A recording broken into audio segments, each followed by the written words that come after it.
وَلَقَدْ كَرَّمْنَا بَنِي آدَمَ وَحَمَلْنَاهُمْ فِي الْبَرِّ وَالْبَحْرِ وَرَزَقْنَاهُمْ مِنَ الطَّيِّبَاتِ وَفَضَّلْنَاهُمْ عَلَى كَثِيرٍ مِّمَّنْ خَلَقْنَا تَفْضِيلًا।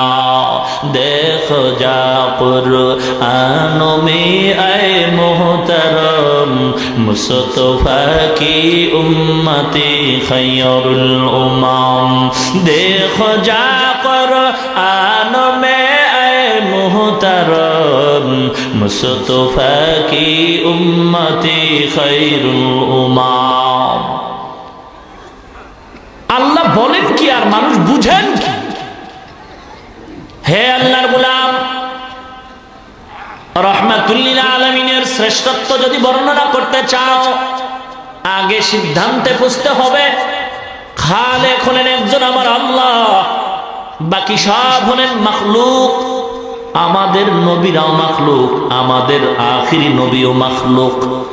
মাখলুক হিসাবে যদি নবীর সম্মান দিতে চাও, তাহলে জিনের মতো সম্মান নাকি বলুন, ফেরেশতার মতো? ভালো করে মনে রাখেন, নবীজিকে খালেক হিসাবে সম্মান দেওয়ার সুযোগ নাই, কারণ আল্লাহর সাথে কোনো শরীক নাই। আল্লাহ হলেন একক এক আল্লাহ, লা শারীকা লাহ। আল্লাহুস সামাদ, আল্লাহ বেনিয়াজ। কারো কাছে আল্লাহ মুখাফিকি নন, বরং সব মাখলুকাত আল্লাহর দরবারে মুখাফিকি। আল্লাহ একজন, তার সমকক্ষ কেউ নাই। নবীকে যদি সম্মান দিতে চাও, আল্লাহর উপরে উঠানো যাবে না, শিরিক হয়ে যাবে। আল্লাহর সমান মনে করা যাবে না, শিরিক হয়ে যাবে। নিচে নামাইয়া মাখলুক হিসেবে যদি নবীর সম্মান দাও, ফেরেশতার সাথে মিলাইলে বেয়াদবি হবে, সম্মান থাকবে না। মুসলমান জিন জাতির সাথে যদি মিলানো হয়, সম্মান থাকবে না, বেয়াদবি হবে। কারণ আল্লাহর আদালতে নূরের তৈরি ফেরেশতার দামের চেয়ে মাটির তৈরি মানবের দাম অনেক বেশি।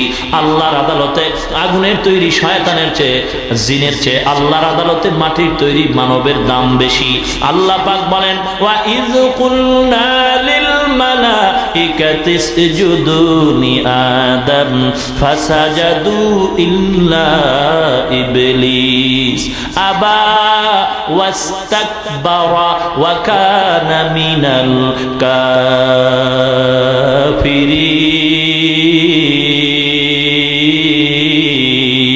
কাফিরিন। হে দুনিয়ার মানুষ, আল্লাহ আদমকে বানাবার পরে বললেন, হে ফেরেশতারা আদমের সিজদা কর। সমস্ত ফেরেশতারা সিজদা করেছে, সম্মান করেছে। ইবলিস করে নাই। ইবলিস কেন করো নাই? ইবলিস কা আল্লাহ আমার যুক্তিতে মিলে নাই। কে যুক্তি পেশ কর? ইবলিস যুক্তি দেয়, আনা খায়রুম মিনহু, আমি তার চেয়ে ভালো, আমার চেয়ে ভালো কেউ নাই। আমার দলটা অমুকের দলের চেয়ে ভালো, আমি সবার চেয়ে ভালো। আমার দলটাই হলো নবীওয়ালা দল, আমার কাজটা হলো নবীওয়ালা কাজ। আমার দলটাই হলো হক, আমি হলাম হক। আমি বলবো তুমি হলা শয়তান। অমুকের চেয়ে আমি ভালো, এই স্লোগানটা নবীর না, এই স্লোগানটা হলো শয়তানের। পয়গম্বরের কি চমৎকার বিনয়ী স্লোগান শুনে নে। পয়গম্বর দোয়া করতেন, আল্লাহুম্মা জাআলনি ফি আইনি সগীরা ওয়া ফি আইনিন নাসি কাবীরা। আয় আল্লাহ, আপনি আমাকে ছোট বানায় দেন, মানুষের নজরে আমার মর্যাদা উঁচু বানায় দেন।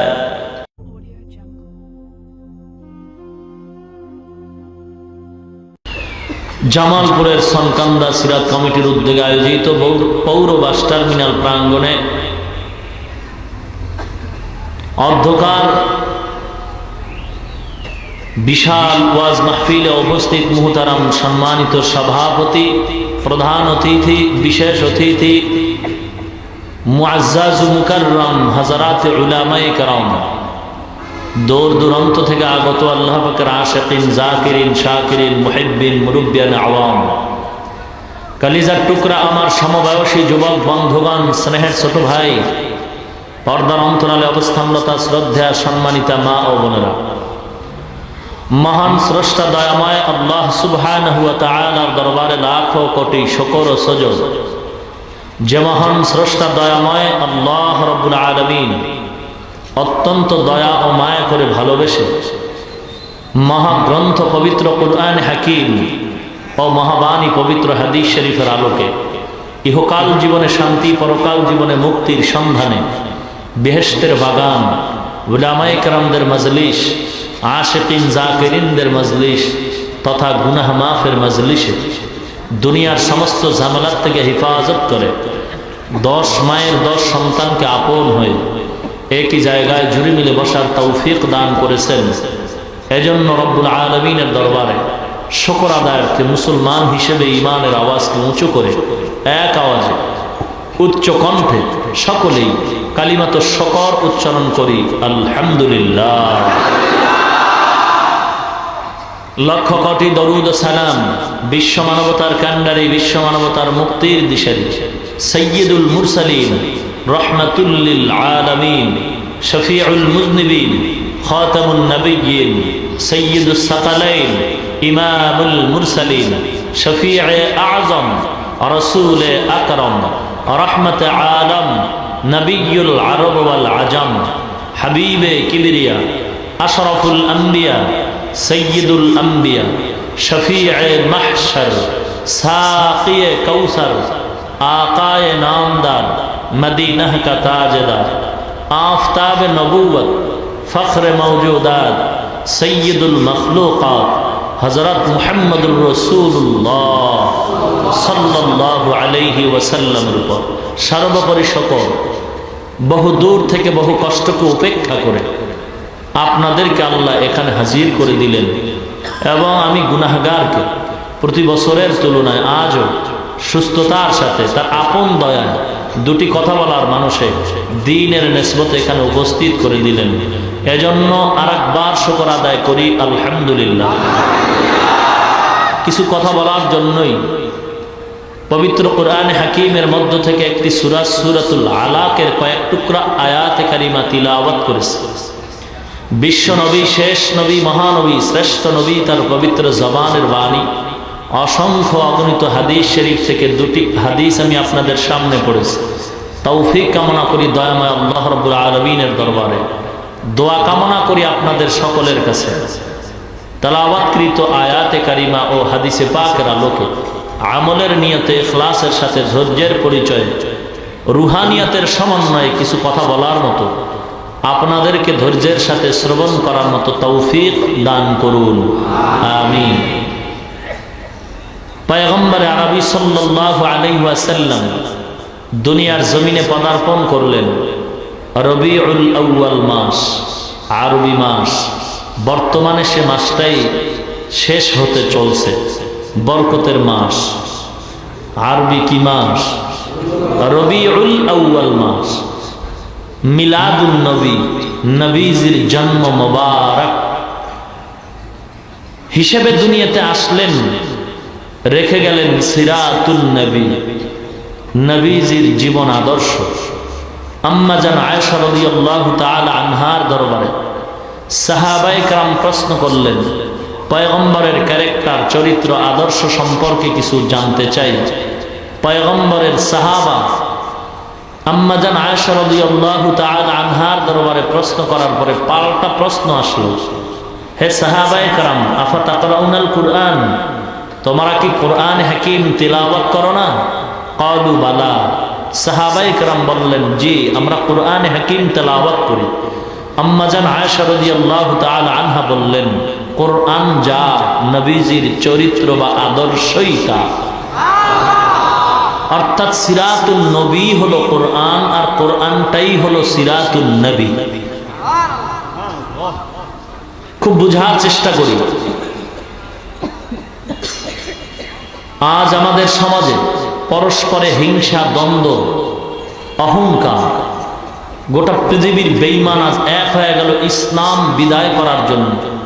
হিন্দু, বৌদ্ধ, ইহুদি, খ্রিস্টান, উপজাতি ভিন্ন ভিন্ন ধর্ম পালন করা সত্ত্বেও তারা আজ এক প্ল্যাটফর্মে কাজ করতেছে, ইসলাম কিভাবে বিদায় করা যায়। কিন্তু অতীব দুঃখের সাথে বলতে হয় যে এখানে আমরা যারা সমবেত হয়েছে বিশাল এই জনসমুদ্রে, জামালপুরের ঐতিহ্যবাহী সমাবেশে, আমরা সকলেই মুসলমান, একই ধর্মের মানুষ। আমরা কি ধর্ম আমাদের? কি নাম আমাদের ধর্মের?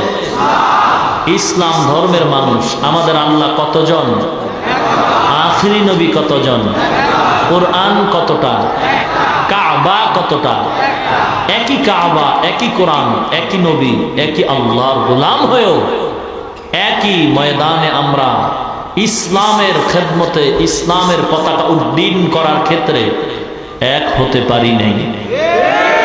যদি পারতাম তাহলে এদেশ মুসলমানের দেশ, এটা আমাদের গৌরব, এটা আমাদের গর্ব। এত মাদ্রাসা, এত মসজিদ, এত আলেম, এত উলামা, এত পীর, এত মাশায়েখ, এত মুরিদ, এত তাবলীগ, কিন্তু এই সমাজের মুসলমানদের নাকের ডগায় পাও রেখে গুটি কয়েক নাস্তিক বেঈমান মুরতাদরা স্লোগান দিচ্ছে রাহমাতুল্লিল আলামিনের দাড়ি মোবারক নাকি ছাগলের দাড়ির মতো ছিল। কিছু বেঈমান মুসলমানদের চোখে আঙ্গুল তুলে স্লোগান দিচ্ছে রাহমাতুল্লিল আলামিন নাকি দুনিয়াতে সবচেয়ে বড় একজন স্বার্থান্বেষী লোভী ছিল। লোভের বশীভূত হয়ে নবী নাকি একাধিক বিবাহ করেছেন। নাউযুবিল্লাহি মিন যালিক। অথচ এর প্রতিবাদে কোনো মুসলমান পাওয়া যায় না। রবিউল আউয়াল পাইলে কিছু কিছু মুসলমান, তারা নবীর ইশক আর প্রেমের স্লোগানে রাস্তায় নেমে যায়, লেডিস আর জন্ডিস মাইনাস প্লাস হয়ে যায়। না আছে তাদের মধ্যে নামাজ, না আছে দাড়ি, না আছে টুপি, না আছে পর্দা। বাকি আর 11 মাসে তাদেরকে তালাশ করে পাওয়া যায় না। রবিউল আউয়ালে তারা এতই যে আবেগ প্রবণ হয়ে স্লোগান দেয় আর বলে সকল ঈদের বড় ঈদ ঈদে মিলাদুন নবী। এই মিলাদুন নবী কায়েম করো, সিরাতুন নবী লাথি মারো। নাউযুবিল্লাহি মিন যালিক। ভালো করে স্মরণ রাখতে হবে, সিরাতুন নবী শব্দের অর্থ হলো আমাদের সুপরিচিত নবীজির জীবন আদর্শ, জীবন ইতিহাস। আর এতক্ষণ জানলাম জীবন আদর্শই হলো কোরআন। নবীজির জীবন আদর্শ কোরআন। মিলাদুন নবী শব্দের অর্থ নবীজির জন্ম মোবারক। দোনোটা শব্দই নবীজির শানের শব্দ। ভিন্ন চোখে যারা দেখবে তাদের চোখ বাঁকা হয়ে যাবে।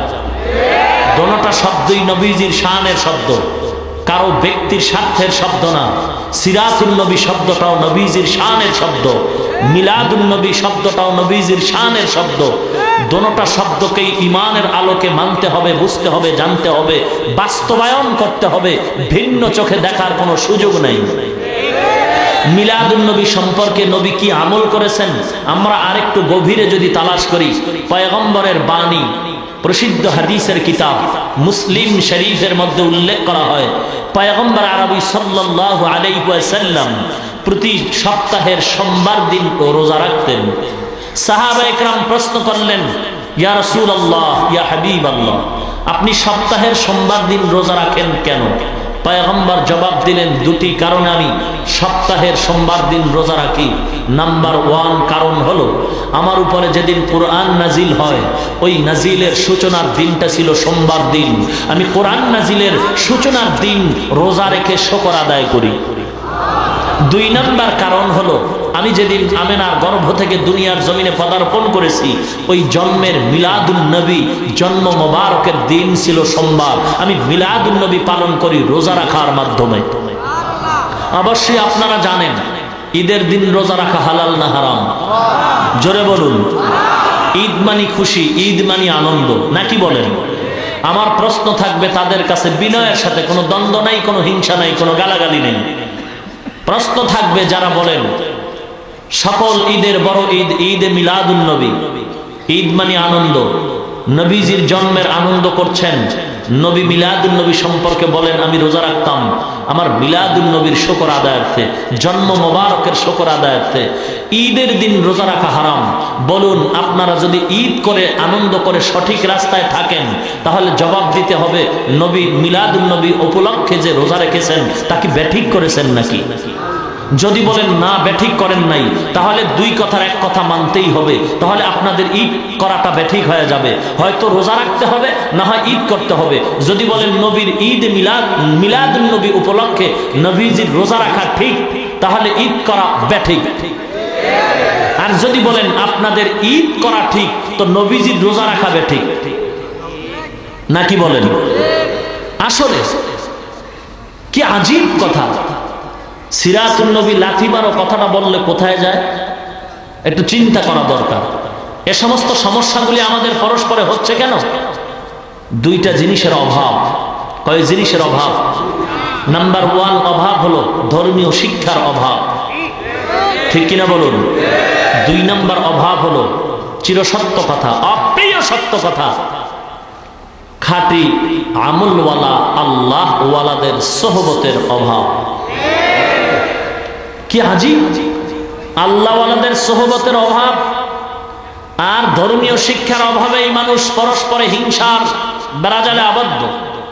অথচ এহেন এই ভেতরের সমস্যার মাঝে মাঝে কিছু টুপিওয়ালারা মাইক দখল করে মিডিয়ার সামনে বয়ান করে আর ফতুয়া দিচ্ছে পীর মুরিদি হিন্দুদের পূজার মতো, এটা শিরিক। শুধু এতটুকুই নয়, তারা বলেন মাযহাব বলতে কিচ্ছু নাই, কোনো ইমাম মানার দরকার নাই, ইমামে আজম আবু হানিফা নাকি একজন মুনাফিক। আমি বলবো তারাই মনে হয় হতে পারে মুনাফিক। আর পীর মুরিদি শিরিক বলে, তাও সাধারণ মানুষের সামনে। আমি নিরপেক্ষভাবে সাধারণ মানুষের কাছে আমি বিচার দিতে চাই। পীর মুরিদি যারা করেন, পাক ভারত উপমহাদেশের জমিনে হাদিসের ক্লাসের উদ্বোধন যিনি করেছেন শাহ ওয়ালিউল্লাহ মুহাদ্দিস দেহলভী রহমাতুল্লাহ আলাইহি, শাহ আব্দুল আজিজ মুহাদ্দিস দেহলভী রহমাতুল্লাহ আলাইহি, এরা সকলেই ছিলেন একজন হক্কানি আধ্যাত্মিক জগতের পীর। তারা কি শিরিক করেছেন? অথচ তুমি যেই মৌলবী মিডিয়াতে স্লোগান দাও, ফতুয়া দাও, তুমিও তো তাদের থেকে হাদিস পাইছো। আসলে এগুলি সব হিংসার জবাব। দ্বিতীয় কথা হলো নিরপেক্ষ কথা, যদি জায়েজ নাই হয়, যারা করে তাদের পক্ষে দলিল আছে না নাই? যারা পীর মুরিদির বিরুদ্ধে কথা বলে তারাও দলিল পেশ করতে চায়, নাকি বলে? আমার টোটাল নিরপেক্ষ কথা হলো, সাধারণ মানুষের সামনে তুমি মাইকে ফতুয়া দিলা, কি লাভ হবে? কোরআন হাদিস অনুযায়ী যদি হারাম হয় আর যদি হালাল হয়, এগুলি বুঝবে ওলামায়ে কেরাম, নাকি বলেন? তাহলে আপোষে মিষ্টির দাওয়াত দিয়ে হাসি মুখে এই জায়েজ না জায়েজের মাসআলাগুলি সমাধান হবে গোপন বৈঠকে। সাধারণ মানুষের সামনে এমন কোন কথা আলেম হিসেবে বলা যাবে না যে কথার পেছে পড়ে সাধারণ মানুষ আলেমদের প্রতি খারাপ ধারণা করে, আলেম থেকে দূরে সরে যায়, আলেম মানুষগুলি ডিভাইড হয়ে যায়। সাধারণ মানুষের সামনে কথা বলতে হবে বিতর্ক মুক্ত কথা, মানুষগুলি যেন আলেমদের প্রতি আকৃষ্ট হয়, আমলের প্রতি আগ্রহ হয়, এমন কথা বলতে হবে। আর বিতর্কিত কথাগুলো কোরআন হাদিসের কষ্টি পাথরে আলেমদের মজলিসে গোপনে সমাধান করতে হবে। কিন্তু যারা এই পদ্ধতি অবলম্বন না করে সাধারণ মানুষের সামনে বিতর্কিত কথা বলে মানুষগুলিকে ডিভাইড করতেছে, আমার মনে হয় হয়তো তারা মূর্খ, না হয় তারা ইহুদির দালাল।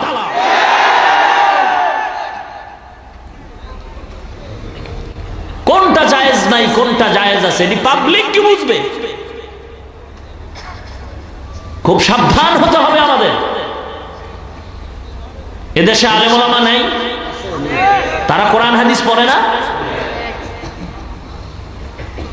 আপনি মাইকের সামনে ফতুয়া দিয়ে কি এলেম জাহির করতে চান? এটা তো এলেম জাহির করা না, এটা ইবলিসি খাসলাত জাহির করলেন অহংকারী পরিচয় দিয়া। এমনকি দুঃখের সাথে বলতে হয়, কিছু টুপিওয়ালারা মাইকে বলে যে যারা এগুলি মানবে না, নবীরে দাঁড়ায় সালাম দাও, নবীকে নূরের তৈরি বলো সম্মানের সাথে, এগুলি যারা বলবে না, এরকম আলেম পাইলে তোমরা মারবা, পাবলিকের খেপায় বলে তোমরা মারবা, মারলে সওয়াব হবে। নাউযুবিল্লাহি মিন যালিক। একজন আলেম হয়ে কিভাবে সাধারণ মানুষকে আলেমের পেছনে লেলিয়ে দেয়, এটা আশ্চর্যের ব্যাপার। বরং আলেম যদি সঠিক হয় তার কথা থাকবে সাবধান। হে শ্রোতা মহল, আম মানুষ, ইমানদার ভাইরা, কোন আলেম কি বলে, যদি দেখেন মতের উল্টা হয়ে গেছে, বিরোধিতা করবেন না, বেয়াদবি করবেন না। তিনি যদি ভুল করেন, আল্লাহ বিচার করবেন, আপনার রাস্তায় আপনি চলবেন, কিন্তু আপনার কোনো আচরণে যেন আলেমের মনে কষ্ট না যায়। এটাই থাকবে একজন সঠিক আলেমের সমাধানের কথা। আজ নবীর সম্মান দিয়া টোটকা রবারের মতো টানাটানি শুরু হয়ে গেছে সমাজের ভিতরে। দাঁড়াইয়া নবীরে সালাম না দিলে সে কাফের হয়ে যায়, কাফের বলে ফতুয়া দেয়। নবীকে নূরের তৈরি না বললে কাফের হয়ে যায়। আরে মিয়া, তুমি কাফের বলে গালি দাও কাকে? কোন মুমিনকে গালি দেওয়া তো হারাম। যদি বলো মুমিন না কাফের, কাফেরকেও তো কাফের বলে গালি দেওয়া নবী নিষেধ করেছেন, কারণ হতে পারে কালেমা পরে মুসলমান হয়ে যাবে। গালি দিলে যদি নবীর ইতিহাস দিকে তাকাও না, টোটাল ইতিহাসে দেখো নবী কোনোদিন কাউকে গালি দিছেন কিনা। নবী যদি গালিকে অস্ত্র বানাইতেন হেদায়েতে, তাহলে মক্কা বিজয় হতো না, মদিনা স্বর্ণের মদিনা হতো না। বরং নবী গালি শুনেছেন, কোনো প্রতিবাদ করেন নাই। আর গালি দিয়া কোনোদিন কাউকে আপন করা যায় না, বরং বন্ধু আর দুশ্মন হয়ে যায়। অতএব কারণে আমি সিদ্ধান্ত করে বলতে চাই, আমাদের সমাজে যারা আখিরি নবীর উম্মত, তাদের সাথে কোনো দ্বন্দ্ব নাই, কোনো হিংসা নাই, কোনো গালাগালি নাই। বরং আমলের ত্রুটি যদি থাকে তাকে দুশ্মন ভাবা যাবে না, তাকে আর আপন করে নিতে হবে। এজন্য আমি বলি কি ভাই, সমাজের আওয়ামী লীগের লোক ভাইজান যারা আছেন এরাও আমাদের বন্ধু নাকি দুশ্মন? বিএনপি যারা করেন এরাও আমাদের বন্ধু। যে যেই দল করতে পারেন সেটা ব্যক্তিগত ব্যাপার, কিন্তু নবীর উম্মত হিসেবে আমাদের সকলেই বন্ধু। কারণ ঠিক কিনা বলেন? এখন বলবেন তাহলে আমলের আকীদাগত ভেজালগুলি, আমি বলবো এগুলি সমাধান যদি করতে চান, কাউকে দুশ্মন ভাবা যাবে না, দূরে সরানো যাবে না, হিংসা করা যাবে না, গালি দেওয়া যাবে না, বরং বুকের সাথে বুক লাগাইয়া ইখলাসের বয়ান করতে হবে, হেদায়েতের দোয়া করতে হবে। আজ নয় কাল নবীর আদর্শের কথার মাধ্যমেই এই বেআমলওয়ালা লোকগুলি ইনশাআল্লাহ কোনো একদিন আমার সুন্দর ব্যবহারের কারণে আমলওয়ালা হয়ে যাবে। নাকি বলেন? কাউকে দুশ্মন ভাবার সুযোগ নাই, কাউকে গালি দেওয়ার সুযোগ নাই। গালি দেওয়া এটা নবীর আদর্শের কাজ না। নবীদের সম্মান আল্লাহ দিয়েছেন কিনা? কথা বলুন, আল্লাহ দিয়েছেন কিনা? আল্লাহর সমান দিয়েছেন? আল্লাহর উপরে? কথা বলুন, নবীদের সম্মান আল্লাহর উপরে? আল্লাহর সমান নাকি নিচে? কতটুকু নিচে এর মাপকাঠি আল্লাহ কোরআনে দিয়েছেন কিনা? কথা বলুন। তাহলে এরপরও যারা নবীকে টিভির বক্তার সাথে তুলনা দেয়, বুঝতে হবে তারা ধর্মীয় শিক্ষার অভাবেই মহা ক্যান্সারে আক্রান্ত হয়ে আছে। ঠিক কিনা বলুন? ধর্মীয় শিক্ষা আর এক অভাব হলো খাঁটি আল্লাহওয়ালাদের সোহবতের অভাব। আমি চ্যালেঞ্জ করে বলি, আপনারা পরীক্ষা করে দেখুন, যারা পীর মুরিদির বিরোধিতা করে, যারা পীর মুরিদি পছন্দ করে না, এ সমস্ত টুপিওয়ালাদের তালাশ করুন। এদের উপরে যতটা আমল দেখেন সব অহংকারে ভরা, ভেতরের আমলের মোটেও খবর নাই। কিন্তু পীরের নামে যদি উল্টো পাল্টা কেউ করে, এটার বিরোধিতা করে, তাও গালাগালির মাধ্যমে না, আপোষে করতে হবে। যেমন নামাজ নাই, রোজা নাই, দাড়ি নাই, টুপি নাই, বিশাল গেট লাগায়, সাইনবোর্ড লাগায়, অলিকুল শিরোমণি, মাহবুবে সুবহানি, কুতুবে রব্বানি, সারা শরীর মোবারকে চুলকানি। আছে না নাই? কি আজীব ব্যাপার! কোন আল্লাহওয়ালা তো অপচয় খরচ করতে পারে না। ঠিক কিনা বলুন? গোটা বাংলাদেশের অলিতে গলিতে গেট সাজাইছে বাবার নামে। নাকি বলেন? আল্লাহওয়ালারা তো কোনো অপচয় খরচ করতে পারে না, পারে? অথচ আমার দেশের কত গরিব শীতের মধ্যে পোশাক কেনার টাকা পায় না, কত রোগী হসপিটালে ঔষধ কেনার টাকা পায় না, অথচ রাস্তায় গেট সাজায় বেহুদা টাকা খরচ করে, অনর্থক অপচয় করে টাকাগুলি আটকায় রাখছে। নাকি বলেন? এরপর দলে লোক নাই, দরবার খালি। নাকি বলেন? কারণ একটু তাকায় দেখুন, ইনসাফের বিচার, পক্ষ বিপক্ষ বুঝি না। একটু দেখুন তো তাকায়, ঢাকার টঙ্গীর ময়দানে লক্ষ লক্ষ মানুষের ঢল, নাই কোনো ব্যানার, নাই কোনো গেট, নাই কোনো পোস্টার, লক্ষ লক্ষ মানুষ সেখানে জায়গা পাচ্ছে না। ঠিক কিনা বলুন? শুধু তাই নয়, চরমোনাইয়ের ময়দানের ভিতরে লক্ষ লক্ষ লক্ষ লক্ষ মুসলমান মুসলমান আল্লাহর জিকিরের ধ্বনিতে প্রকম্পিত করে তুলছে আকাশ আর জমিন। একটা ব্যানার নাই, গেট নাই, পোস্টার নাই। এত লোক কেমনে হয়? খানার লোভে যায় না, টাকার লোভে যায় না, আল্লাহ পাওয়ার জন্য যায়। কেন? কোন ব্যানার লাগে না, পোস্টার লাগে না। বিনা পোস্টারে, বিনা ব্যানারে, বিনা গেইটে, বিনা দাওয়াতে এত লোক আসলো কোথার থেকে? আল্লাহ যদি কবুল করে কোনো ব্যানার দরকার হয় না।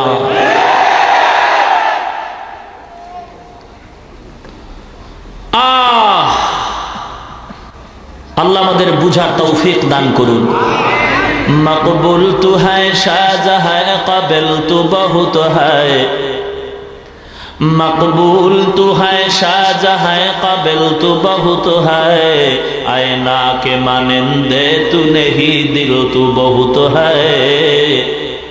आईना के मानिंदे तू नहीं, दिल तू बहुत है। दुनिया में हो दुनिया का तलबगार नहीं हो, दुनिया में हो दुनिया का तलबगार नहीं हो।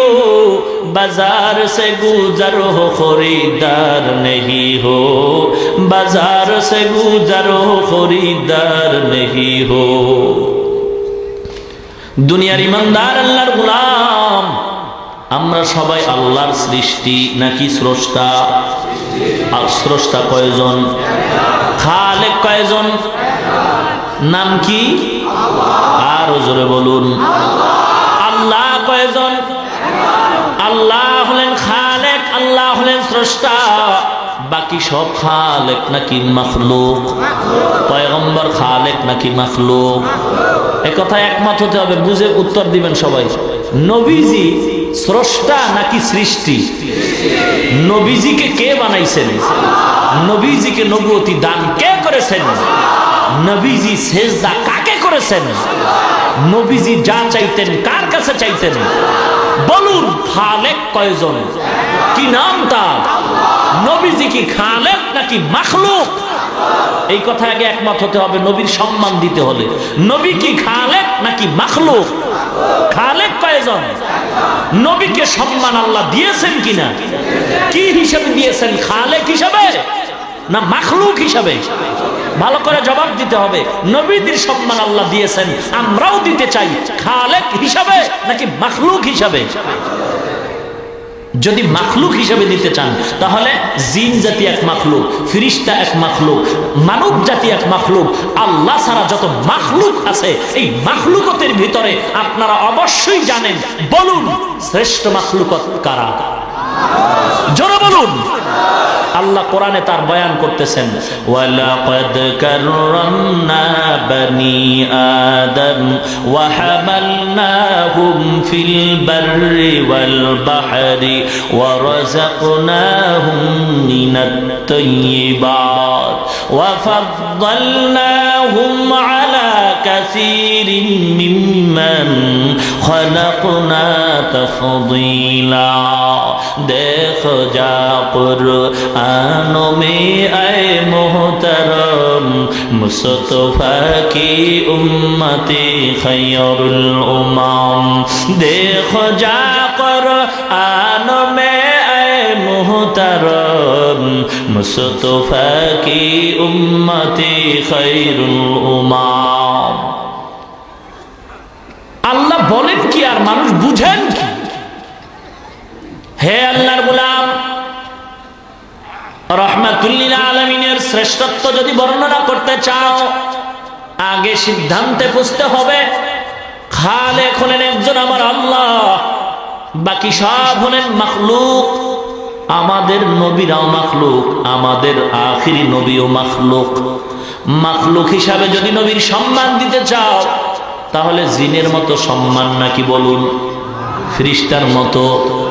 ভালো করে মনে রাখেন, নবীজিকে খালেক হিসাবে সম্মান দেওয়ার সুযোগ নাই, কারণ আল্লাহর সাথে কোনো শরীক নাই। আল্লাহ হলেন একক এক আল্লাহ, লা শারীকা লাহ। আল্লাহুস সামাদ, আল্লাহ বেনিয়াজ। কারো কাছে আল্লাহ মুখাফিকি নন, বরং সব মাখলুকাত আল্লাহর দরবারে মুখাফিকি। আল্লাহ একজন, তার সমকক্ষ কেউ নাই। নবীকে যদি সম্মান দিতে চাও আল্লাহর উপরে উঠানো যাবে না, শিরিক হয়ে যাবে। আল্লাহর সমান মনে করা যাবে না, শিরিক হয়ে যাবে। নিচে নামাইয়া মাখলুক হিসেবে যদি নবীর সম্মান দাও, ফেরেশতার সাথে মিলাইলে বেয়াদবি হবে, সম্মান থাকবে না। মুসলমান জিন জাতির সাথে যদি মিলানো হয়, সম্মান থাকবে না, বেয়াদবি হবে। কারণ আল্লাহর আদালতে নূরের তৈরি ফেরেশতার দামের চেয়ে মাটির তৈরি মানবের দাম অনেক বেশি। আল্লাহর আদালতে আগুনের তৈরি শয়তানের চেয়ে, জিনের চেয়ে আল্লাহর আদালতে মাটির তৈরি মানবের দাম বেশি। আল্লাহ পাক বলেন, ওয়া ইয কুলনা লিল মালাইকাতি ইসজুদু লি আদম ফাসাজাদু ইল্লা ইবলিস আবা ওয়াস্তাকবারা ওয়া কানা মিনাল কাফিরিন।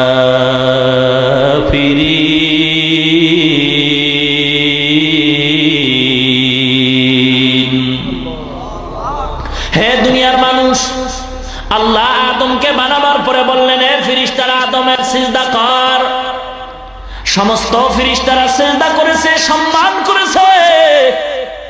ইবলিস করে নাই। ইবলিস কেন করো নাই? ইবলিস কে আল্লাহ আমার যুক্তিতে মিলে নাই। কে যুক্তি পেশ কর? ইবলিস যুক্তি দেয়, আনা খায়রুম মিনহু, আমি তার চেয়ে ভালো, আমার চেয়ে ভালো কেউ নাই। আমার দলটা অমুকের দলের চেয়ে ভালো, আমি সবার চেয়ে ভালো। আমার দলটাই হলো নবীওয়ালা দল, আমার কাজটা হলো নবীওয়ালা কাজ। আমার দলটাই হলো হক, আমি হলাম হক। আমি বলবো তুমি হলা শয়তান। অমুকের চেয়ে আমি ভালো, এই স্লোগানটা নবীর না, এই স্লোগানটা হলো শয়তানের। পয়গম্বরের কি চমৎকার বিনয়ী স্লোগান শুনে নে। পয়গম্বর দোয়া করতেন, আল্লাহুম্মা জাআলনি ফি আইনি সগীরা ওয়া ফি আইনিন নাসি কাবীরা।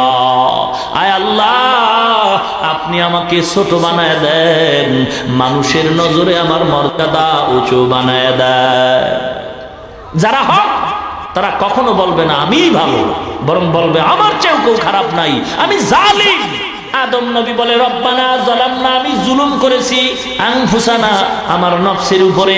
ও আল্লাহ, আমি জালিম, তুমি আমারে maaf করে দাও। ইউনূস নবী বলেন, লা ইলাহা ইল্লা আনতা সুবহানাকা ইন্নী কুনতু মিনাজ জালিমিন। আয় আল্লাহ, আমার মতো জালিম কেউ নাই, আমার নফসের উপরে জুলুম করেছি, maaf করে দাও। নবীরা যদি নিজেকে এতই নিচু নামাইতে পারে, এ বাবা, নিজেকে যদি বড় বানাতে চাও, বড়দের কদমে নিজেকে বিলীন করে দাও। নিজেকে যদি বড় বানাতে চাও, বড়দের কদমে নিজেকে বিলীন করে দাও। মিটা দো আপনা হস্তি কো अगर कुछ मर्तबा चाहो कि दाना खाक में मिलकर गुले गुलजार होता है। ए इब्लिस दलील दाए, जुक्ति दाए, खलकतनी मिन नारिन व खलकतहु मिन तीन। आय अल्लाह, আমারে বানাইছেন আগুন দিয়া, আদমরে বানাইছেন মাটি দিয়া। আগুনের গতি উপরে, মাটির গতি নিচে, আমি উপরের গতি হয় নিচে নত হতে পারি না। আল্লাহ বলেন, ফাখরুজ ফা ইন্নাকা রাজিম, এ বেঈমান মরদুদ, দূর হয়ে যা। আমি মাওলার গোলামি করবি না, আমি মাওলার কাছে কোনো যুক্তি চলে না, আমি মাওলার কাছে যুক্তির কোনো গোলামি চলে না। আমার গোলাম যদি হতে হয়, যুক্তিতে মিলবে আর না মিলবে দেখা যাবে না। আমার হুকুম মানাই হলো গোলামি। যারা যুক্তি দিয়া মানতে চায়, ওরা তো বেঈমান নাস্তিক হয়ে জাহান্নামী হয়। যুক্তির নাম গোলামি নয়, আল্লাহর হুকুম বুঝে আসুক আর নাই আসুক, মেনে নেওয়ার নাম গোলামি, নাকি বলে? আমার যুক্তিতে মিলে না। এক পুরুষে 4 বউ নিয়ে ঘুমাবে, আর এক মহিলা 4 স্বামী রাখতে পারবে না। আমার যুক্তিতে মিলে না। আল্লাহ কয়, যুক্তি দিয়া যারা আমারে চায়, আমি ওদের নাস্তিক বানায় দেই। আমার দরবারে যুক্তি চলে না। এ বেঈমান যারা বলতেছ আল্লাহ তোমার এই কথা যুক্তিতে মিলে না, আল্লাহ বলে, তোরে আমি চাই না, তোর ঠিকানা জাহান্নামে দিয়া দিলাম। যুক্তির নাম আমি মাওলার গোলামি না, বরং আমার হুকুম মানার নাম হলো গোলামি। বের হয়ে যাবে বেঈমান। আমার নবী আমাদের মতো মানুষ নয়। এখন কেউ যদি প্রশ্ন করে, আল্লাহ তো বলছেন ইন্নামা আনা বাশারুম মিসলুকুম, নবী আপনি জানায় দেন আমি তোমাদের মতোই মানুষ। যারা আমাদের উলামায়ে কেরাম বলেন নবী আমাদের মতো মানুষ, এই কথাটা কোন ব্যাখ্যায় বলে এটাও বুঝতে হবে। কেউ আবার এই কথাটাকে পুঁজি কইরা গালি দেয়, এই দেখছো দেওবন্দিরা কয় নবী নাকি ওগো মতো মানুষ। এ মুসলমান ইমানদার, নবী যে আমাদের মতো মানুষ আল্লাহ কোরআনে বলেছেন। কি হিসাবে? আমরা যেমন মায়ের গর্ভ থেকে দুনিয়াতে আসছি, নবীও মায়ের গর্ভ থেকে আসছেন। আমরা যেমন খানা খাই, নবীও খানা খাইতেন। আমরা যেমন ঘুমাই, নবীও ঘুমাইতেন। আমরা যেমন বাথরুমে যাই, পয়গম্বরও বাথরুমে যাইতেন। আমরা যেমন বাজারে যাই, নবীও বাজারে যাইতেন। আমরা যেমন বিবাহ করি, পয়গম্বরও বিবাহ করেছেন। আমরা যেমন সন্তান জন্ম দেই, পয়গম্বরও দিয়েছেন। এদিক দিয়ে আমাদের মতো, কিন্তু নবীর কাজকর্ম আমাদের মতো নয়, নবীর কারুকার্য আমাদের মতো নয়। পয়গম্বর বলেন আমি দুনিয়াতে আসছি তোমাদের মতো হিসেবে আসছি, ঠিক আছে, কিন্তু মর্যাদা তোমাদের মতো না। মানুষের সন্তান যখন দুনিয়াতে আসে রক্তপাত হয়, ব্যথা হয়। আমি পয়গম্বর আমেনার গর্ভ থেকে আসলাম, আমার ব্যথা পায় না, রক্তপাত হয় না, কোনো চিহ্ন পাওয়া যায় নাই। এমনকি আমি পয়গম্বর শিশুবেলায় কোনোদিন উলঙ্গ হই নাই। আমি পয়গম্বর দুনিয়াতে আগমন করেছি খতনাকৃত অবস্থায়। আমি পয়গম্বর রাস্তা দিয়ে হাঁটলে দুপাশের গাছ নিয়ে আমার সালাম জানাইতো। আমি পয়গম্বর রাস্তার মাঝে যদি বসতাম, সূর্যের তাপটা যদি আমার জন্য কষ্টদায়ক হইতো, মেঘের খণ্ড আমার মাথা মোবারকে ছায়া দান করত। আমি নবী যদি কোথাও বসতাম, জংলার সাপ আইসা আমারে বাতাস করত। নবীজি পায়খানা প্রস্রাব করেছেন আমাদের মতো, কিন্তু তার পায়খানা প্রস্রাবের ব্যবধান কত জানো গো? ভালো করে নবীর সম্মান যদি দিতে চাও, নবীকে আগে মানবের কাতারে ঢুকাও। আমার নবী আমাদের মতো সাধারণ মানুষ নয়, আমার নবী হলেন মহামানব। আমার নবী মহামানব। মহামানব বললেই যদি কেউ কাফের হয়ে যায়, যদি কেউ ফতুয়া দিতে চাও, বাংলাদেশের সমস্ত আওয়ামী লীগ, বিএনপি বলো, সবাই নবীকে মহামানব হিসাবে স্লোগান দেয়, পত্রিকায় দেয়। শুধু তাই নয়, মক্কা মদিনার ইমাম সাহেবরা পয়গম্বরের মহামানব মানেন। বাবা সবাই মহামানব পেয়ে যদি জাহান্নামে যায়, আর তুমি ফতুয়া দিয়া কাফের বইলা তুমি একা জান্নাতে যাবা, কোন রাস্তায় যাবা? রাস্তাটার নাম বইলা সামনে দিয়া যাও। আমার নবী আমাদের মতো মানুষ নয়, তার মর্যাদা কত? বলে পয়গম্বর বাথরুমে যাইতেন, আম্মা জান আয়েশা অপেক্ষায় থাকতেন, পানি খরচ কেমনে করে, কিভাবে করে দেখবো। কিন্তু না না, পয়গম্বর বাথরুম থেকে আসছে, কোনো চিহ্ন নাই। আম্মা জান বলেন পয়গম্বর আপনার বাথরুমের কোনো চিহ্ন নাই। পয়গম্বর বলে আয়েশা তুমি আমাকে কি এখনো চিনতে পারো নাই? আমি পয়গম্বরের বাথরুম তো কত মর্যাদার জানো গো? আমার পায়খানা প্রস্রাব বক্ষণ করার জন্য সদা সর্বদা জমিন ইন্তেজার হয়ে থাকে। নবীজির ঘাম আম্মা জান আয়েশা বলেন বোতলে বইরা রাখতাম, আর বিবাহের অনুষ্ঠানে আতর হিসাবে, মিশকম্বর হিসাবে ব্যবহার করতাম। ইমামুল আউয়ালিনাল আখিরিন বাহরে সাদকা রাহমাতাল লিল আলামিন সাইয়্যিদুল কাউনাইনি খাতমুল মুরসালিন আখিরা মদবুদে ফখরুল আউয়ালিন শুদ ওজুদাস রাহমাতাল লিল আলামিন মসজিদে উশুদ হামার জমিন। এ দুনিয়ার ইমানদার আল্লাহর গোলাম, ভালো করে শুনে নাও পর্দার অন্তরালের মা বোনেরা, এ যুবক ভাই, বৃদ্ধ বাবাজিরা ভালো করে শুনে নাও। পয়গম্বরের খালেক হিসেবে সম্মান দেওয়া যাবে না, মাখলুক হিসেবে দিব। ফিরিস্তার মতো দিলে বেয়াদবি হয়, জিনের সাথে মিলাইলে বেয়াদবি হয়। তো মানবের কাতারে ঢুকাও, কারণ মাখলুকতের ভিতরে শ্রেষ্ঠ মর্যাদা আছে মানুষের। এই মানবের কাতারে ঢুকাইয়া আমার নবীর স্পেশাল পাওয়ার দাও। আমার নবীর স্পেশাল পাওয়ার রহমাতুল লিল আলামিন। কোন নবী রহমাতুল লিল আলামিন না, একমাত্র আমাদের নবী রহমাতুল লিল আলামিন। কোন নবী শাফিউল মুজনিবিন না, আমার নবী শাফিউল মুজনিবিন। কোন নবী সাইয়্যিদুল মুরসালিন না, আমার নবী নবী সাইয়্যিদুল মুরসালিন, কোন নবী খাতামুন নবিয়্যিন না, আমার নবী খাতামুন নবিয়্যিন। এটা নবীর স্পেশাল পাওয়ার। এক কথায় আমার নবীর তুলনা কারো সাথে চলবে না। ঠিক কি না বলেন? পয়গম্বর দুনিয়াতে আসছেন, হেরা গুহা নামের একটা পর্বত, ওখানে পয়গম্বর ধ্যান করতেছেন আল্লাহর সান্নিধ্য অর্জনে। হঠাৎ করে কোরআন নাজিলের সূচনা শুরু হবে। 40 বছর পেরিয়ে যাচ্ছে, জিব্রাইল আমিনের আগমন হলো। নবীজির দরবারে এসে নবীকে দাঁড় করালেন, পয়গম্বর দাঁড়ালেন। জিব্রাইল আমিন দাঁড়ায় তার বুকটাকে পয়গম্বরের বুক মোবারকের সাথে মিলালেন। মিলাবার পরে জিব্রাইল আমিন আওয়াজ দিলেন, ইকরা, হে নবী আপনি পড়ুন। পয়গম্বর জবাব দিলেন, মা আনা বিকারিন, আমি পড়তে জানি না। জিব্রাইল আমিন আবার চাপ দিলেন, ইকরা। পয়গম্বর একই জবাব দিলেন, আমি পড়তে জানি না। কয় চাপ হলো? 2 চাপ। তৃতীয় জোরে চাপ দিলেন আর বললেন, ইকরা বিসমি রাব্বিকাল্লাযী খালাক, হে নবী আপনি পড়ুন আপনার প্রভুর নামে। নবী এখন আর পারি না বলেন না, নবী একটানা পড়া শুরু করলেন, ইকরা বিসমি রাব্বিকাল্লাযী খালাক, খালাকাল ইনসানা মিন আলাক, ইকরা ওয়া রাব্বুকাল আকরাম, আল্লাযী আল্লামা বিল কলম, আল্লামাল ইনসানা মা লাম ইয়ালাম। একটানা নবী আয়াতগুলি পড়ে ফেললেন। সুবহানাল্লাহ। এই হলো কোরআন নাজিলের প্রথম সূরা, সূরাতুল আলাক। প্রশ্ন হয়, আমরা তো কোরআন খুললেই দেখি প্রথম সূরা সূরাতুল ফাতিহা, আলহামদু সূরা। তাহলে সূরা আলাক বা ইকরা বিসমি রাব্বিকাল্লাযী খালাক সূরাটা প্রথম হলো কিভাবে? এর প্রশ্নের জবাব দিয়েছেন সম্মানিত মুফাসসিরিনে কিরাম। কোরআন লাউহে মাহফুজের ভিতরে আল্লাহ পাক সংরক্ষিত অবস্থায় রেখেছেন। যেভাবে রেখেছেন ঠিক তেমনি ভাবে এখন কোরআনটা অক্ষত অবস্থায় আমাদের পাণ্ডুলিপি হিসাবে আমাদের হাতে জমা আছে।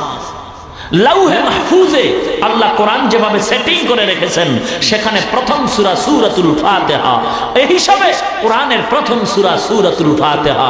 কিন্তু নবীজির উপরে কোরআন নাজিল যখন হলো, জিব্রাইল আমিনের কোরআন নিয়ে আগমন যখন হলো, তখন প্রথম সূরাই হলো সূরাতুল আলাক।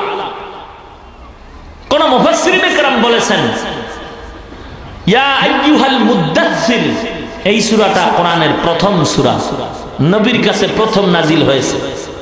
তাহলে সূরা আলাক প্রথম হলো কিভাবে? এর জবাব দিয়েছেন ভিন্নভাবে মুফাসসিরিনে কেরাম।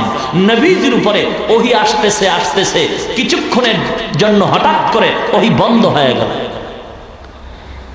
দীর্ঘ কয়েকদিন যাবত ওহী বন্ধ আসে না নবীর কাছে।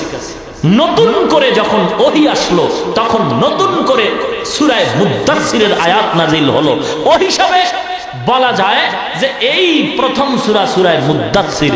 কিন্তু সর্বসম্মতিক্রমে নবীর উপরে কোরআন নাজিলের সূচনার প্রথম সূরা সূরাতুল আলাক। নবীজিকে 3 চাপ দিলেন। 2 চাপে বললেন পারি না, 3 চাপে বললেন পারি না, পারি তা না, পড়া শুরু করলেন। এখান থেকে আমাদের কিছু শিক্ষণীয় কথা শিখতে হবে, বাস্তবায়ন করতে হবে। কানসুক করলাম কণ্ঠের আওয়াজে, এর নাম ওয়াজ না। ইউসুফ জুলাইখার কাহিনী বললাম, প্রেমের জোয়ারে সাগর উঠাইলাম, এর নাম ওয়াজ না। ইউসুফ জুলাইখার কাহিনীতে প্রেম নিবেদনের জন্য আল্লাহ বলেন নাই। বিলকিস সুলাইমানের কথার মধ্যে প্রেম সাগরের আনন্দের ঢেউ আল্লাহ দেন নাই। কেন আল্লাহ বলেছেন ইউসুফ জুলাইখার কথা কোরআনে প্রেম হিসাবে আনেন নাই? সুলাইমান বিলকিসের কথা আল্লাহ কোরআনে প্রেম কাহিনী হিসাবে আনেন নাই। এখান থেকে মানুষকে কিছু ঔষধ দিতে চান আল্লাহ। এই ঔষধ গ্রহণ করে সেবন করাই হলো মূল আলোচনার টার্গেট বা উদ্দেশ্য। কিন্তু আফসোস হলো আমাদের সমাজে ইউসুফ জুলাইখার তাফসীর শোনা হয়, বলা হয় আনন্দের যুবকে জোয়ার উঠায় যৌবনের সাগরে, এর থেকে কোনো শিক্ষা গ্রহণ করে না। ইউসুফ জুলাইখার কাহিনী আর বিভিন্ন ঘটনা আর আয়াতের আলোচনা কানসুকের জন্য নয়। আল্লাহ কেন বলেছেন নবী 2 চাপে পড়লেন না, 3য় চাপে পড়লেন কেন? এর থেকে আমাদের শিক্ষা গ্রহণ করতে হবে। মুফাসসিরিনে কেরাম এর শিক্ষা দিয়েছেন, আমরা তা গ্রহণ করব, বাস্তবায়ন করব। শুধু কানসুক করলে হবে না। ইউসুফ জুলাইখার কথা বিলকিস আর সুলাইমান নবীর ঘটনা কোরআনে এনেছেন যৌবনের জন্য নয়, বরং বিভিন্ন দিক নির্দেশনা দেওয়ার জন্য, মানব জাতির জীবন সুন্দর করার জন্য যতটা দিক নির্দেশনা আল্লাহ দিয়েছেন, এর ভিতরে প্রধান দিক নির্দেশনা হলো রাজনীতি। কি কি? ইউসুফ জুলাইখার ঘটনা টোটাল রাজনীতি, সুলাইমান বিলকিসের ঘটনার মূল প্রেক্ষাপট রাজনীতি। রাজনীতি আপনি করেন বা না করেন সেটা ব্যক্তিগত ব্যাপার, কিন্তু ইসলামে রাজনীতি নাই যদি বলে এটা বেঈমান হওয়ার ব্যাপার। কথা বুঝাইতে পারলাম? যদি কেউ বলে ইসলামে রাজনীতি নাই, আমি বিনয়ের সাথে তাকে প্রশ্ন করব, তাহলে আপনি বলুন ইসলামটা অপূর্ণাঙ্গ একটা ধর্ম নাকি? বলেন ইসলাম একটা অপূর্ণাঙ্গ ধর্ম? কি বলেন আপনারা? দেশ পরিচালনা সম্পর্কে কোরআনে কোনো থিওরি নাই? তাহলে যারা বলে ইসলামে রাজনীতি নাই মানে কি? ইসলামটা অপূর্ণাঙ্গ একটা ধর্ম? খুব সাবধান কথা বলতে, চিন্তা ভাবনা করে বলতে হবে। কষ্ট হচ্ছে মনে হয়? এবার শুনুন, নবীজি 2 চাপে পড়েন নাই, 3 নাম্বার চাপে পড়লেন কেন? এর জবাবটাই আমার আলোচনার আজকের বিষয়। চলবে কি ইনশাআল্লাহ? কষ্ট হবে না তো? আল্লাহ আপনি আমাদের কবুল করুন। নবী পড়লেন আর পড়লেন না, এখান থেকে মুফাসসিরিনে কেরাম বলেন প্রথম 2 চাপে নবী পড়েন নাই, কারণ নবীকে বলা হয় নাই কার নামে পড়ব। 3য় চাপে নবী পড়লেন কেন? বলা হয়েছে তুমি আল্লাহর নামে পড়ো, যে কারণে নবী পড়লেন। প্রথম 2 চাপে পড়েন নাই, কার নামে পড়ব এর বিশ্লেষণ ছিল না, নবী পড়লেন। এখান থেকে মুফাসসিরিনে কেরাম সবক দিচ্ছেন পৃথিবীতে যত পড়া আছে সমস্ত পড়া 2 প্রকার। কত প্রকার? 2 প্রকার। একটা হলো আল্লাহর নামের পড়া, আর একটা হলো আল্লাহর নাম ছাড়া পড়া। আল্লাহর নাম ছাড়া পড়া। আল্লাহর নাম ছাড়া পড়াটাকে বলি জাগতিক শিক্ষা, জেনারেল শিক্ষা, দুনিয়ার শিক্ষা, সাধারণ শিক্ষা। আল্লাহর নামের পড়াটাকে আমরা বলি মাদ্রাসা শিক্ষা, ধর্মীয় শিক্ষা, ইসলামী শিক্ষা, কোরআনের শিক্ষা। এখন 2 শিক্ষায় ব্যবধান কি, আর এগুলি অর্জন করলে কি হতে পারে আগে চিনে নেই। আল্লাহর নাম ছাড়া যত পড়া আছে, এই পড়াগুলি পড়লে মানুষের সন্তান কি হতে পারে?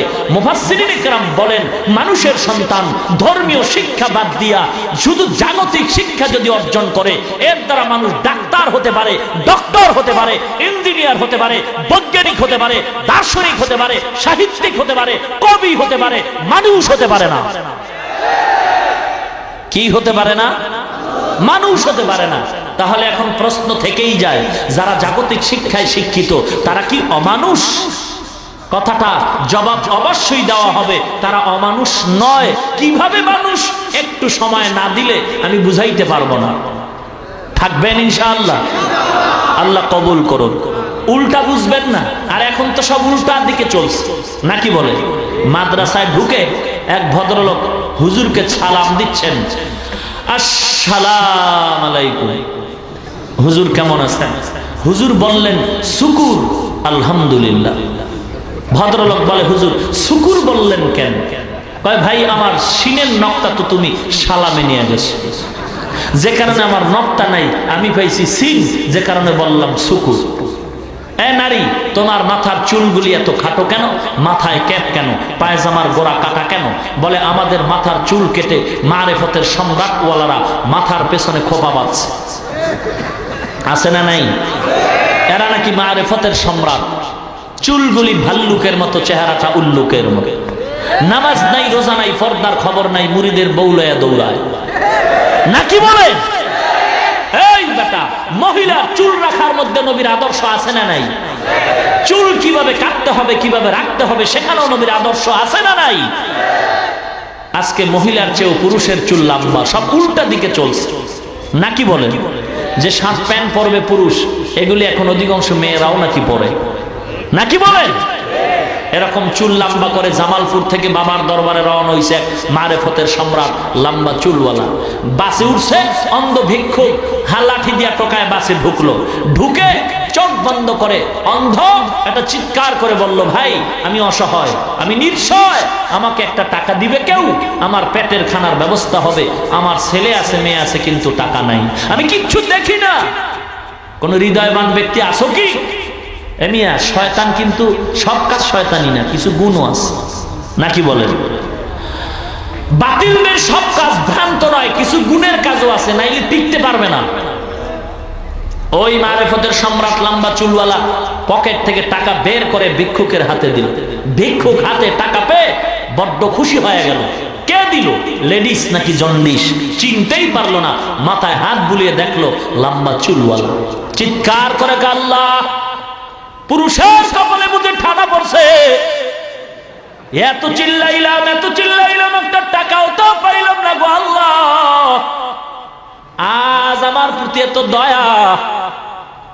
একটা মজার দোয়া করিলাম বা চুলওয়ালার জন্য, পুরুষের গোষ্ঠী আমার একটা টাকাও দিল না, সব কৃপণ হয়ে গেছে।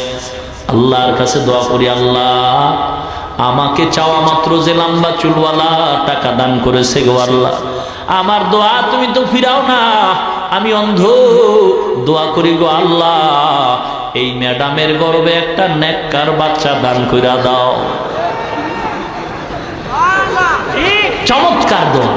হ্যাঁ, हकीकत तो दुनिया बेखबर है, दुनिया की नुमाइशों पर नजर है, नमी गोयम के आज दुनिया जुदा बस, बहर कारे के बाशी बा खुदाबा। সাবধান হতে হবে। এ মুসলমান, কারো সাথে দ্বন্দ্ব নাই। এ দাড়ি কামাইয়া, পীরের পায়ে সিজদা দিয়া, মাজারে মোমবাতি জ্বালাইয়া, নামাজ বাদ দিয়ে যদি আল্লাহ পাওয়া যায়, দলিল দেখাও, আমরাও নামাজ বাদ দিব। কোনো দ্বন্দ্ব নাই। দাড়ি কামায় যদি আল্লাহ পাওয়া যায়, দলিল দাও, আমরাও কামাই। নামাজ বাদ দিয়ে যদি আল্লাহ পাওয়া যায়, দলিল দাও, নামাজ আমরাও বাদ দেই। ঠান্ডা পানি দিয়ে ওযু করতে কষ্ট তো কম না। যদি দলিল পাই নামাজ লাগবে না, কত আরামে ঘুমাবো ফজরের সময়। ভাইরা আমার,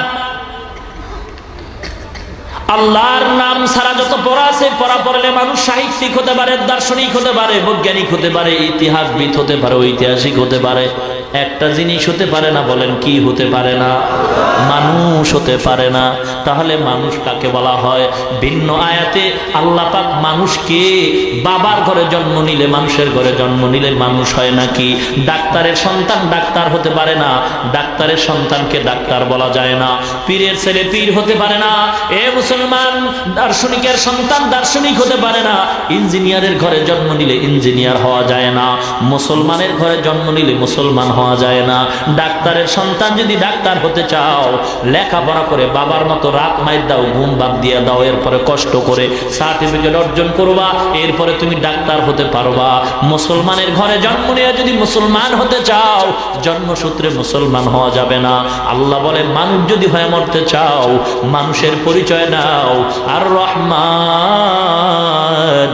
আল্লামাল কুরআন, খলাকাল ইনসান, আল্লামাহুল বায়ান। রহমানের পরিচয় দেন আমার আল্লাহ।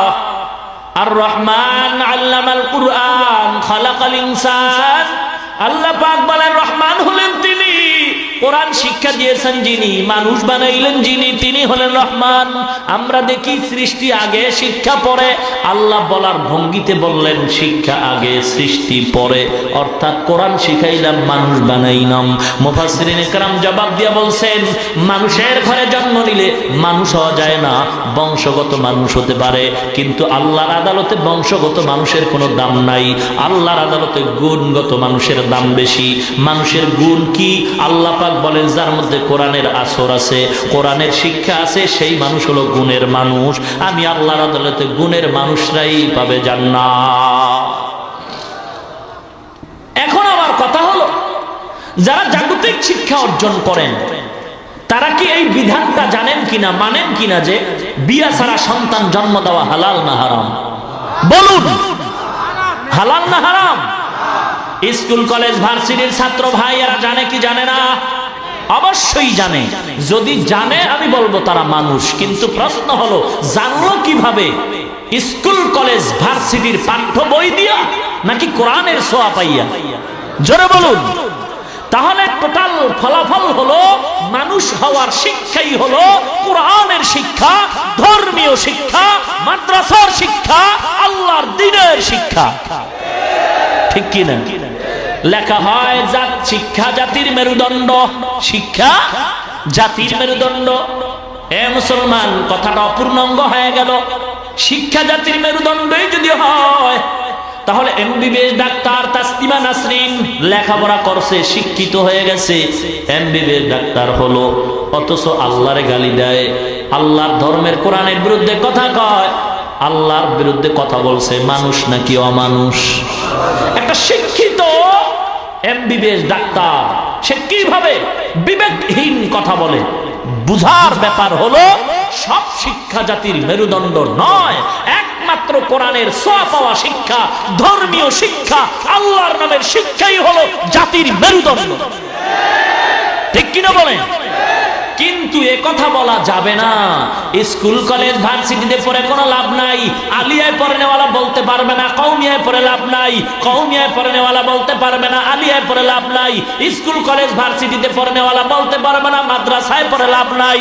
তাহলে তুমি যদি বলো আমিও বলতে পারি, যারা বলবেন মাদ্রাসায় পড়ে লাভ নাই কেন? ডাক্তার হওয়া যায় না, ডক্টর হওয়া যায় না, ইঞ্জিনিয়ার হওয়া যায় না, বৈজ্ঞানিক হওয়া যায় না, কবি হওয়া যায় না, সাহিত্যিক হওয়া যায় না। আমি যদি বলি বাবা রাগ করবেন না, বুঝাবার জন্য বলি, স্কুল কলেজ ভার্সিটিতে পড়েও তো কোনো লাভ নাই। কেন? বাবা ওখানে পড়লে তো আলেম হওয়া যায় না, পীর হওয়া যায় না, মুয়াজ্জিন হওয়া যায় না, মুফতি হওয়া যায় না, মুহাদ্দিস হওয়া যায় না, ইমাম হওয়া যায় না। আমার কি জবাব দিবেন? অতএব কারণে টোটাল ফলাফল হলো মুমিনের জবান থেকে হিংসার গন্ধ আসে এমন কোন কথা বলা যাবেই না। জাগতিক শিক্ষাও দরকার, দরকার না? কথা বলুন। অবশ্যই দরকার, কারণ মুসলমানের সন্তান ডাক্তার হবে, মুসলমানের জন্য গৌরব। মুসলমানের সন্তান ইঞ্জিনিয়ার হবে, মুসলমানের জন্য গৌরব। মুসলমানের সন্তান ডাক্তার হবে, ডক্টর হবে, মুসলমানের জন্য গৌরব।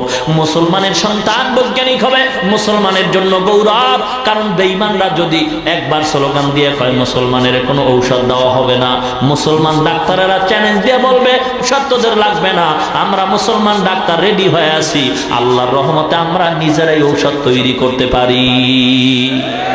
ঠিক কিনা বলে? অতএব কারণে সকল শিক্ষাই দরকার, তবে মুসলমানিত্ব ঠিক রেখেই করতে হবে। মুসলমান আল্লাহর গোলাম, ধর্মীয় শিক্ষাটা বেশি দরকার। স্কুলে পড়ো, কলেজে পড়ো, ভার্সিটিতে পড়ো, ভাই কোরআনের শিক্ষার বিকল্প নাই। কিন্তু কোরআনের শিক্ষা করে আজ পর্যন্ত তো কেউ বেকার নাই। অথচ ডিগ্রি পাস কইরা কত যুবক ভাই রাস্তায় রাস্তায় হাঁটে আর কান্দে, সার্টিফিকেটটা লয়া লয়া কান্দে আর কয় কি করলাম, কত রাত ঘুমাই নাই, কত দিন ঘুমাই নাই, বাবাও ঘুমায় নাই, মা ঘুমায় নাই, হোটেল ভাড়া কইরা কইরা মা আমারে পাক কইরা খাওয়াইছে পরীক্ষার হলে পরীক্ষা দেওয়ার জন্য, মা ঘুমায় নাই, কত দোয়া করছে, আমার বাবা টাকা নাই, রিক্সা চালায় ধার কইরা আমার লেখাপড়ার টাকা দিছে ডিগ্রি পাসের জন্য। কিন্তু কপালটা কি এত মন্দই হয়ে গেছে, ডিগ্রি ঘরে ঘুমায় আর আমার চাকরিরও খবর নেই।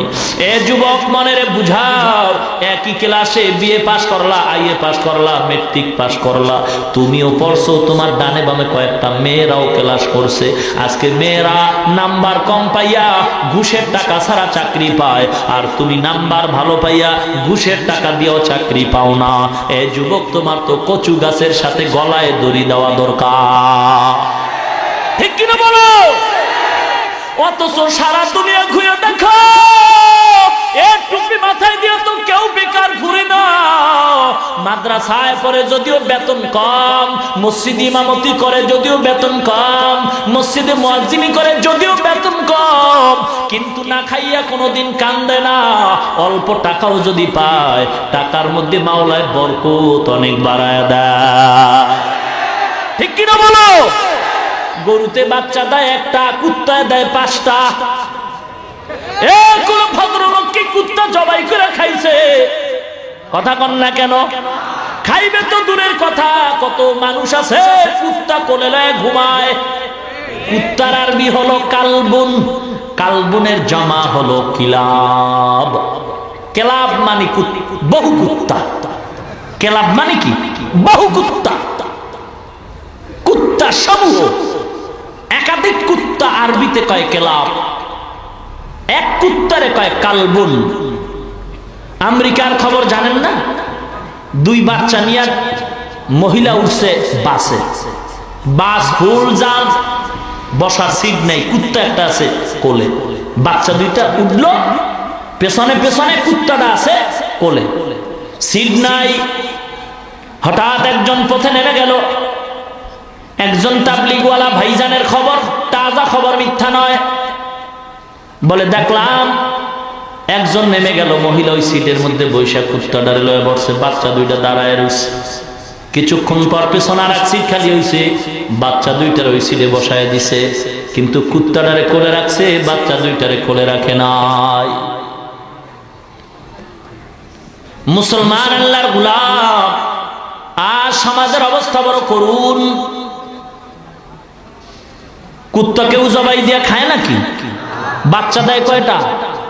নিম্নে 5টা। গরুতে দেয় কয়টা? জবাই গরু করে কিনা? কথা বল। আরে লক্ষ কোটি কোটি কোটি কোটি গরু জবাই হয়।